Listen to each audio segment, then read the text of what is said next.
La foi comme le grain de sénévé, la foi authentique et incorruptible. 1. Le sens du grain de sénévé.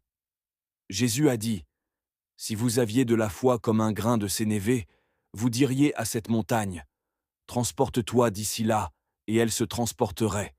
Rien ne vous serait impossible. » Matthieu 17, 20. Le grain de sénévé, ou grain de moutarde, est l'une des plus petites semences connues. Mais quand elle pousse, elle devient un grand arbre, où les oiseaux du ciel viennent se reposer.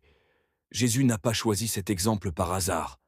Il révèle dans ce symbole la nature même de la foi véritable. Deuxième, un grain pur et inaltérable. Le grain de sénévé est particulier. Il ne peut pas être hybridé. On ne peut pas le croiser ni le mélanger avec une autre semence pour en faire une variété nouvelle. Il reste pur dans sa nature. C'est cette pureté et cette incorruptibilité que Jésus a voulu souligner. La vraie foi, la foi qui vient de la parole originelle de Dieu, ne se mélange pas avec les doctrines humaines, ni avec les raisonnements charnels. Elle demeure authentique, simple et entière, telle qu'elle a été donnée.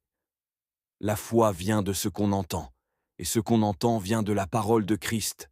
Romains 17. Troisième, la foi authentique, celle qui garde la parole. Avoir la foi comme un grain de sénévé, ce n'est pas avoir une foi de grande taille, mais une foi pure et vivante. Ce n'est pas la quantité de foi qui compte, mais la qualité.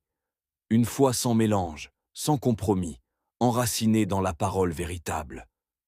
La foi authentique ne se corrompt pas au contact du monde, ne se dilue pas dans les traditions ou les philosophies humaines, ne cherche pas à plaire aux hommes, mais à demeurer fidèle à Dieu. C'est cette foi qui déplace les montagnes, non pas par la force humaine, mais par la puissance de la parole divine crue et reçue dans le cœur. Quatrième, la foi mélangée, tiède et sans puissance. Aujourd'hui, beaucoup vivent une foi hybride, un peu de la Bible, un peu des idées du monde, un peu de religion, un peu de compromis. Cette foi n'a ni force ni vitalité, car elle n'est plus enracinée dans la source originelle. Jésus dit, « Je connais tes œuvres, tu n'es ni froid ni bouillant. Oh, si tu étais froid ou bouillant. Ainsi, parce que tu es tiède, et que tu n'es ni froid ni bouillant, je te vomirai de ma bouche. » Apocalypse 3, 15 à 16. Une foi tiède ne peut rien produire. Elle est comme une semence altérée, incapable de